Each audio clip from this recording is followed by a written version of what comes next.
Welcome to Innovations and Breakthroughs with your host, Rich Goldstein, talking about the evolutionary, the revolutionary, the inspiration and the perspiration, and those aha moments that change everything. And now, here's your host, Rich Goldstein.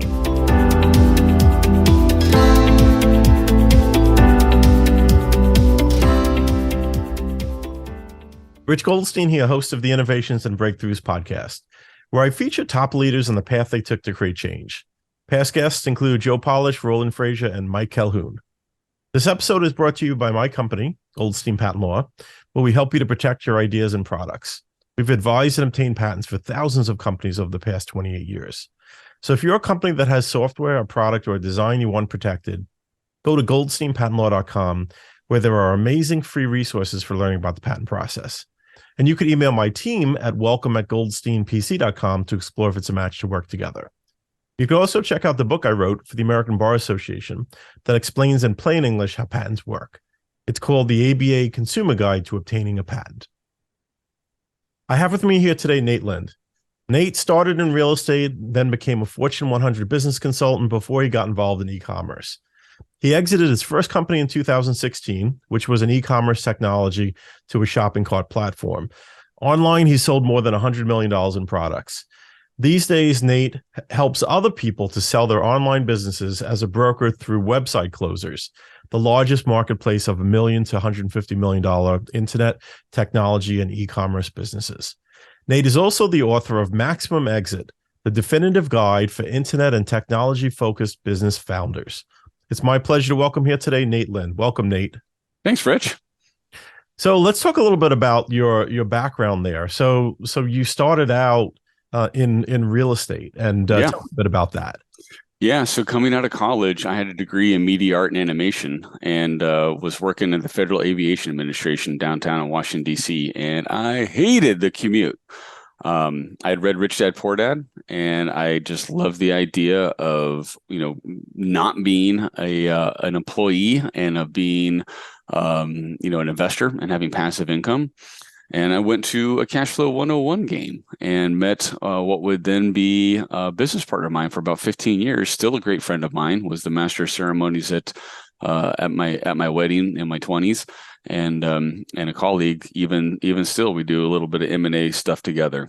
But I had time but no money. He had money but not as much time. So I started working with him and buying real estate and residential properties, developing projects, and had about a 10-year career doing transactions related work in the Northern Virginia, Washington, D.C., and Maryland area.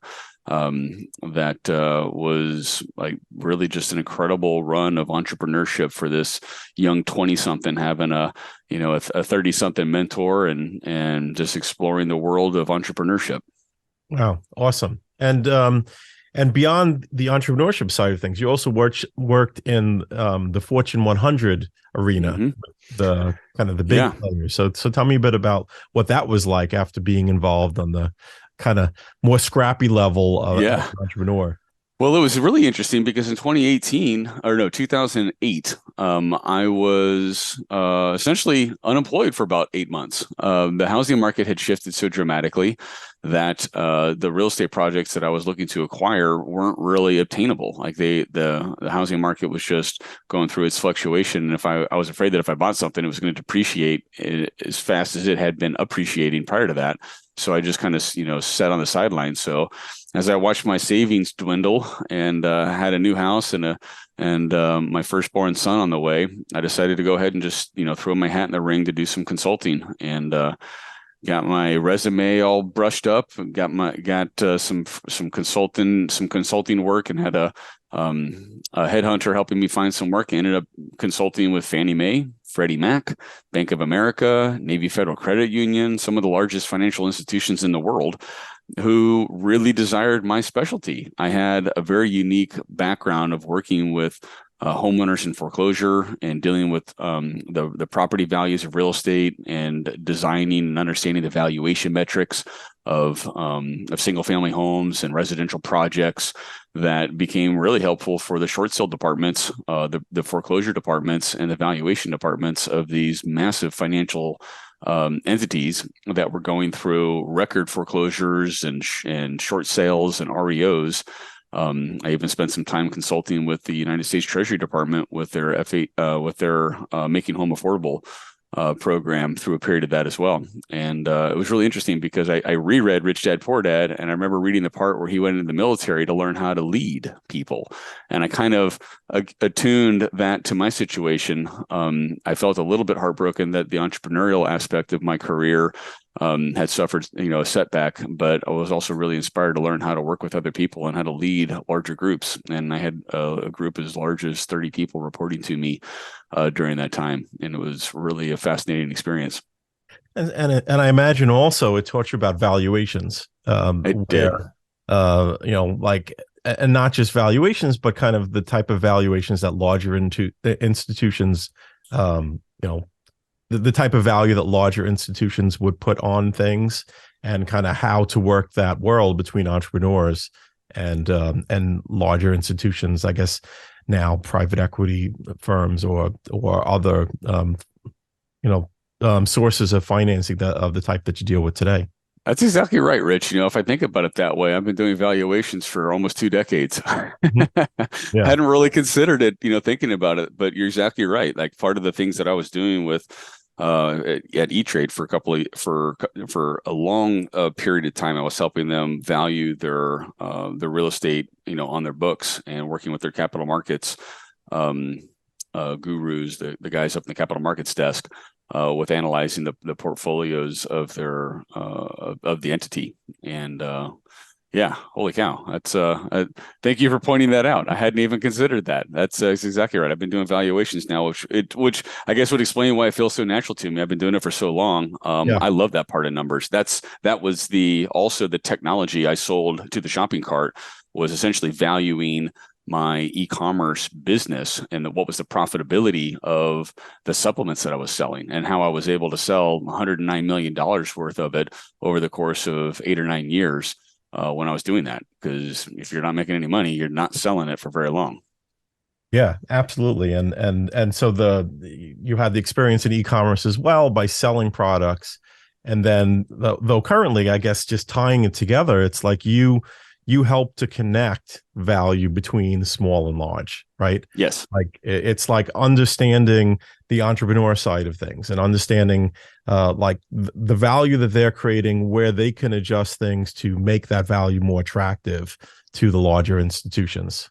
That's exactly right. And a lot of what I do is free consulting with my clients who have these digital or internet or technology businesses. What we're kind of doing is creating some curb appeal for it, kind of like in the housing world or a single family home. Like we need to, cut down the, some of the overgrown hedges out front. We need to, throw a slap of paint on the outside of it so that when someone stops and takes a gander, they're not immediately repulsed by how dirty it is outside.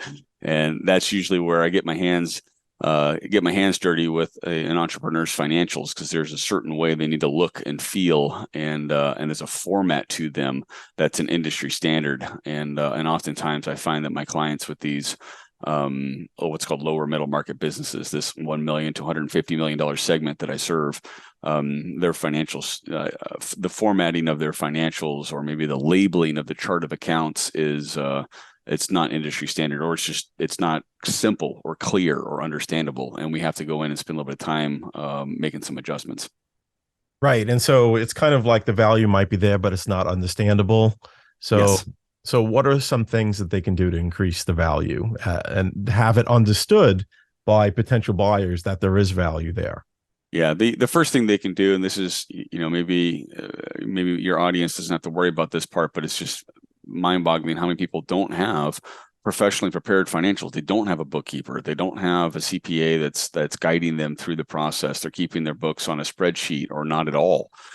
Making sure that you got everything inputted into QuickBooks or Xero. Use an accounting system that, like, the output, literally just to export the reports out of QuickBooks or Xero will increase the likelihood of a buyer making an offer just because of the formatting of it. They feel like they can trust that data as opposed to, a spreadsheet that is, looks like it's kind of been like worked over on the back of a napkin first and then, put digitally. The number one most important thing for buyers is to feel that the numbers they're looking at are accurate. So you need to have accurate data. It will be reviewed and reconciled to bank statements and invoices and, expense reports. All of that stuff will eventually be uncovered. And if you can't prove that later on, you may as well just spend the time and effort to get that done. That's the number one thing that people need to do. And then, just having another kind of gem for everyone is, having a good sense of customer satisfaction that's viewable online. So if someone's going to Google you, are your customers, are your clients, are they advocating for you or are they condemning you? That's a big one because a lot of times these are two things that will be looked at when a buyer is reviewing the confidential informational memorandum and financials. They'll review the financials, look to see if they feel professional, if they look accurate, or look like they will stand the test of due diligence, and then they'll go do some Googling and see what does the world think about you. Those would be two things I think are really, really important for people to consider.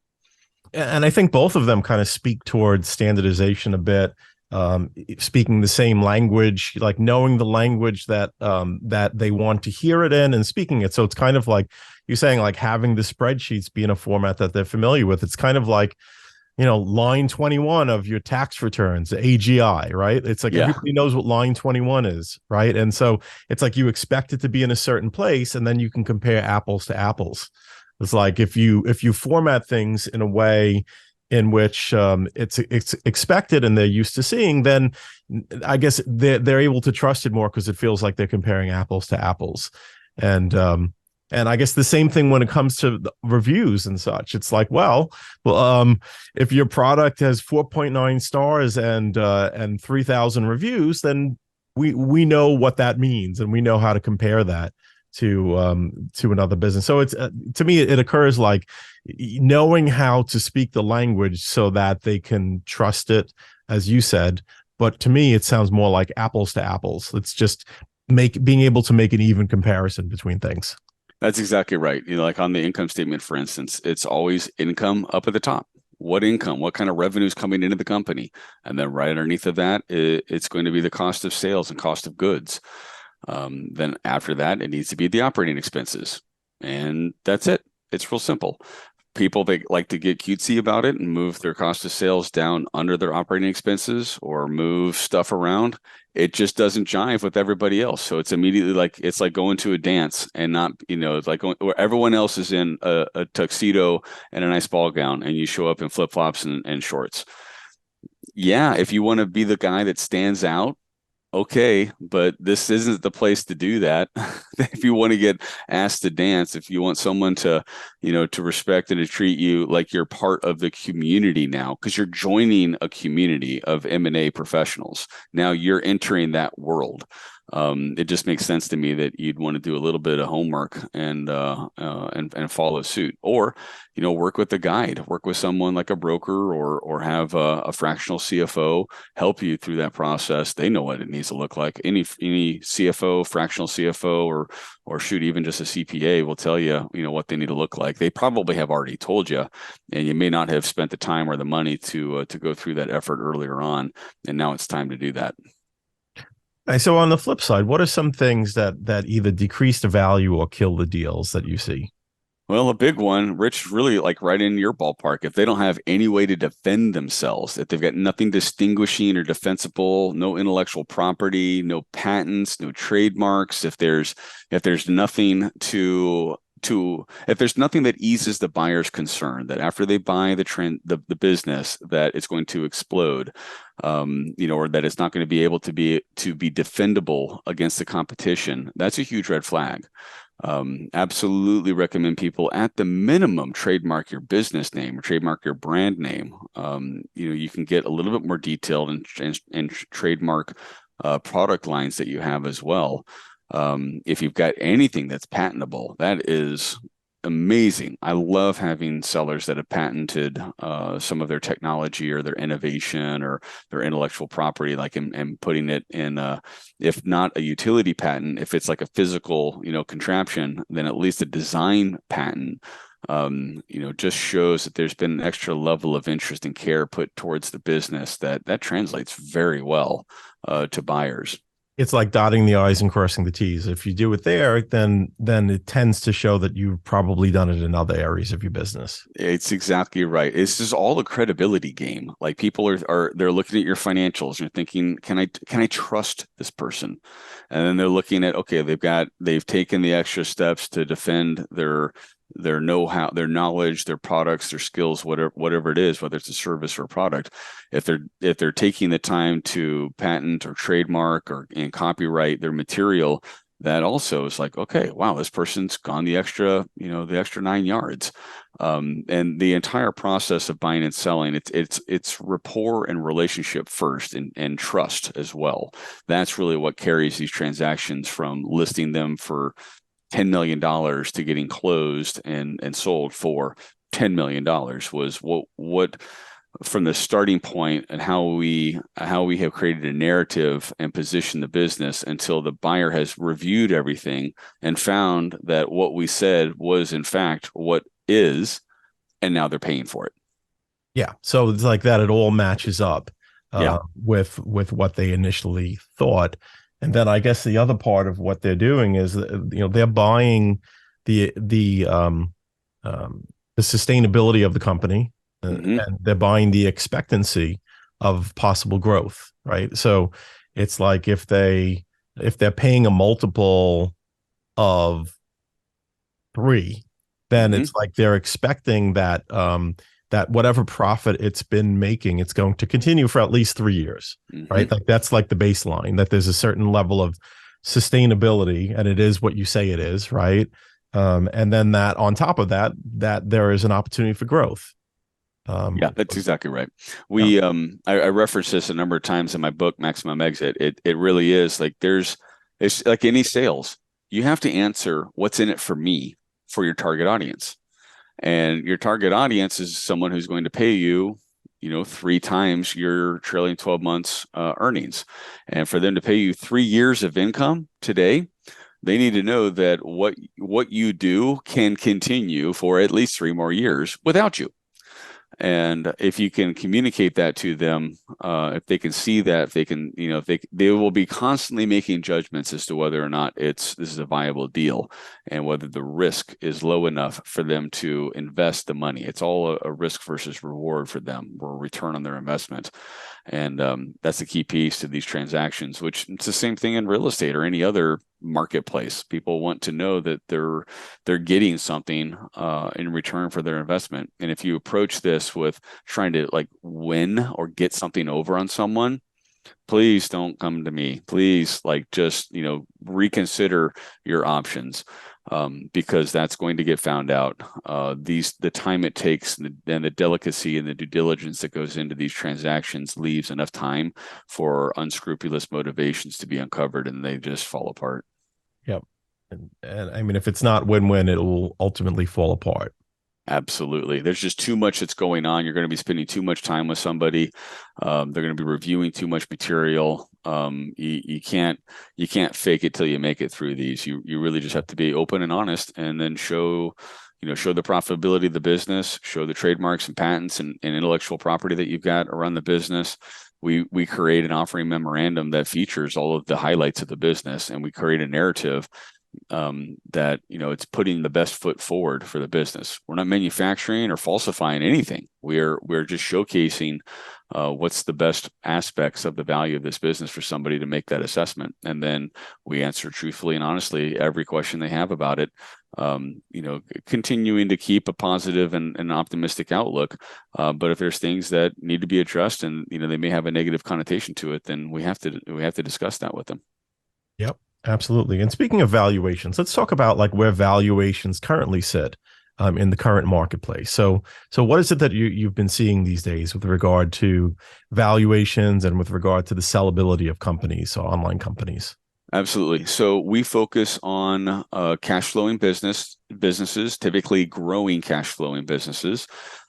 They're all internet technology and e-commerce based, so they are usually able to be operated remotely. So we have a massive network of buyers that are interested in those because this isn't like only businesses for sale in Houston or LA, for instance.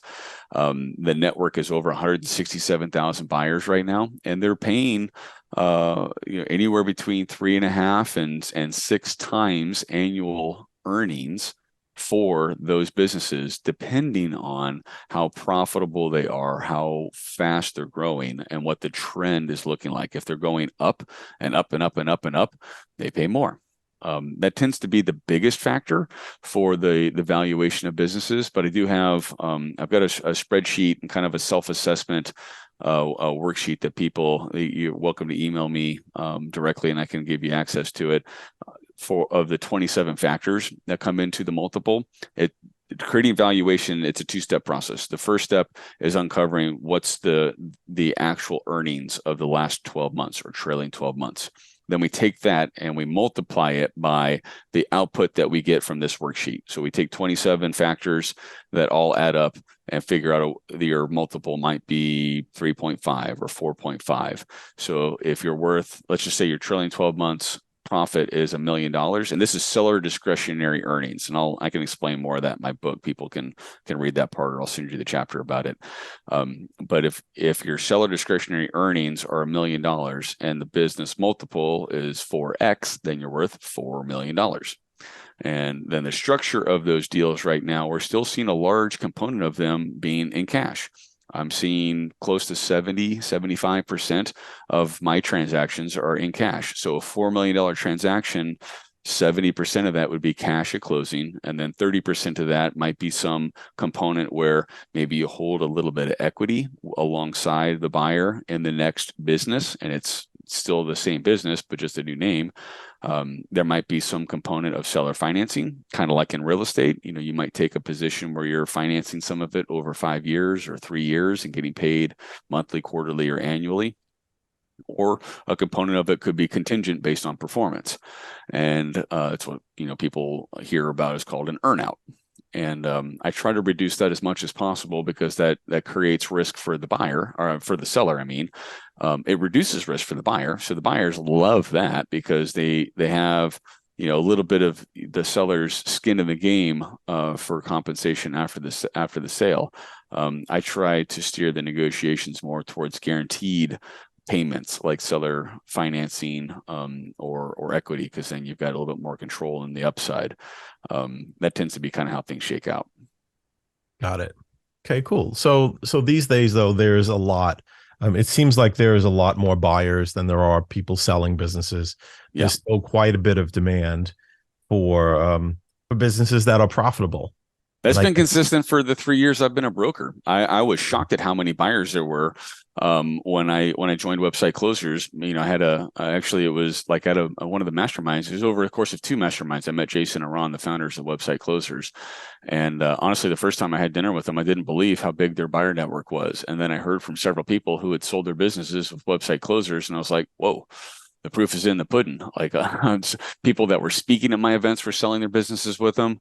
I started asking them more questions, and then it was January 2020, just before the pandemic. I thought it would be a great adjunct to the events that I was doing with e-commerce owners. I decided to go ahead and become a broker with them. I later bought my own franchise, and just was appalled and mystified at how many buyers that there were then and still are. We've got tens of thousands of buyers. I get hundreds of responses every listing I have. The best one I had 274 responses from buyers. It took me weeks to communicate to everybody. I've got 2 associate brokers that help me on the buy side now just to vet the buyers. Recent listings just this year, I've had over 100 inquiries in less than a week with people still looking at buying businesses, because one of the things that happens even when the markets tend to falter is institutional investors and individual investors return to what they know and love as a way to create wealth in the world, entrepreneurship. And it's way faster to acquire a business and that's got cash flow, if it's 2 or 3 years old, than it is to start over and grind 2 or 3 years to try to create that same cash flow. They're willing to pay 3 times, 4 times, 5 times your annual income to acquire you because it makes sense to them, and oftentimes they're bigger, so they may be worth 6, 7, 8 times their trailing 12 months earnings. They'll buy you for 3, 4, 5 times your trailing 12 months earnings. And then all of a sudden that $1 million of earnings they bought from you at 4X for $4 million is worth 6X. It's worth $6 million for them 90 days later or 180 days later, however long it takes to transition and integrate it all. So it's an arbitrage. Yeah. So, I guess people that are concerned about the ability to sell their business, is there something up with the economy that's going to be negative? I think probably the concern is more about their own business than it is about the selling part. It's like if your business is faltering, you're not going to be able to sell your business. So you just need to get your business in line, get it ready, and then there are buyers out there. But what mistakes do entrepreneurs make when it comes to selling their business or getting their business ready to sell? Bad counsel is one.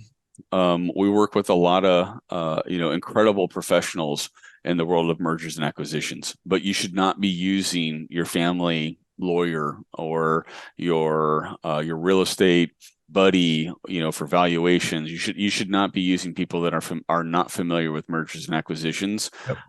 To be advising you. I have people ask me to be involved in such situations. I'm like, you want a transactional attorney. Yeah. You want an attorney that has experience directly in M&A. I may be able to consult with you from a business standpoint or from the standpoint of the IP and getting that ready. But when it comes to transaction, you want a real transactional M&A lawyer working on it. Yeah, that's exactly right. And they're not terribly expensive, but they're not cheap either. We're seeing anywhere between 0.5% to a full percent of the transaction is being spent on the sell side attorneys.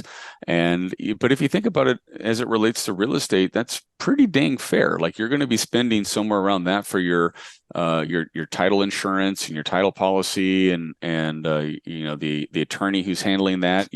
Just like in real estate, there's a broker fee. So you've got a broker fee and you've got a transaction attorney. Those are the 2 fees that you have that you're responsible for as a seller. So it's but you get the network, you get the expertise, and you get everybody motivated and moving you towards the finish line to try to get a deal done, as opposed to other attorneys that may not be their specialty. They are going to be very risk averse, and they're going to be trying to protect their reputation and their license more than they're trying to get your deal done. And for them, having an asset purchase agreement that has been redlined from page 1 to page 100 and charging you $20,000 worth of attorney's fees just for 12 to 36 hours of $360 to $600 an hour, that's money in their pocket. They love that, and they protected themselves, they've protected you, but damn, you didn't get a deal done, and you spent a ton of money, and you pissed off the buyer, the broker, and everybody involved, and now everyone's salty. Yeah, exactly. And that's the other part of it, is like there are a lot of attorneys that are deal killers, and you want one who has experience making the deal, making it working out the differences, and not just creating problems out of an extreme risk averseness. Yeah. The other deal killer is the business faltering. If you've the best time to sell the business is when you don't want to, when it's effortless, when it's easy, when it's growing, when you couldn't see yourself doing anything else. Like that's when people want to buy you. It's the same thing for lending. You can't, it's really difficult to get loans when you need it. The best time to get loans and get credit lines and stuff is when you don't need it. So considering, an exit, oftentimes, a lot of people will come to you and they're bored or they're burnt out. But the best time really is when you don't need the money, you don't need the exit, and you've got the ability to walk away from a bad deal. That gives me a great position to be your guide and your broker, to elicit the best offers from buyers and just tell them, listen, Rich isn't selling this thing for anything less than 4 times his annual earnings, and he doesn't need to. He's patient. This thing's cash flowing. He's got all of the hard work delegated. He's living his life and enjoying it. Mr. Buyer, you're going to have to, pull up with a truckload of cash. That's right. I'll be here when you're ready to pay. I'll be here. That's it. Professional services firms and attorney firms too. Those are worth the pretty penny. Maybe not this one, but yeah, maybe someday. Yeah. So that's really the best time when you can sell. If you need to sell, you need money, no one's going to want to buy you. You're gonna have to really do the hard work. So a buyer is not going to understand how they can resurrect your business or turn it around when you couldn't. They'll be happy to try to sell you a consulting package to turn you around and to charge you for it. But I have found buyers that use the M&A pipeline as a way to go do consulting services. And as soon as I detect that, I sniff that out and cut them off. That's what I'm doing as a broker. I'm vetting and protecting you to make sure you're not spending time with people that you should not be. But yeah, that's another big deal killer. It's probably the two big ones. Having the wrong team that's advising you, with I'm sure the best intentions for where they are in their lives, but they're not giving you great advice, or having a business that is in free fall. Those are deal killers. Got it. Yeah. All this is so helpful. So if people want to learn more about you or get in touch with you, how do they go about doing so? The best way is to email me. I'm extremely accessible. You can email me. It's nate@websiteclosers.com. Or you can find me on Facebook. Rich and I are connected on Facebook. I'm Nate Lind, NateLind on Facebook. But yeah, I would say email is going to be the quickest way to I'll respond to you. Happy to share with your audience, digital copy of my book. Happy to do free consultations for business valuations. If there's anybody that's curious, and most people are. You usually don't know how much you're worth until someone makes an offer, and then it may be too late. You may think that's a great deal, and you really need to get the market's read on you. That's the other thing that's important is you want to have multiple people bidding on you so you can assess your true value, not just one person saying you're worth $1 million. But I do consultations that result in a business valuation for folks for free all the time. I'm in the process. I've got 2 I'll be working on the next couple hours. I love doing it. And as Rich, as you pointed out to me, I've been doing valuations for 20 years now. Totally. I didn't even connect the dots there. Your new messaging. It is. I'm completely rewriting all of my messaging. Been in valuations for 20 years. Yeah. I love it. I love talking to entrepreneurs. I have had some incredible exits. I've also had some really frustrating and tumultuous shutdowns and entrepreneurial failures. And, those make us stronger for each new endeavor that we go through. So I'm very, very empathetic to anyone's situation that's out there. If you've got something that's growing, that's at least 2.5 years old, and it's profitable, that would be my target audience. If the business is struggling, if you need financing, I can't really help you there, but I'll happy to wish you the best. Awesome. So again, Nate, thanks so much for taking the time to be on this podcast. A lot of fantastic information, again, thanks for being on the podcast. You got it, Rich. Thanks for having me. It's nice to reconnect with you.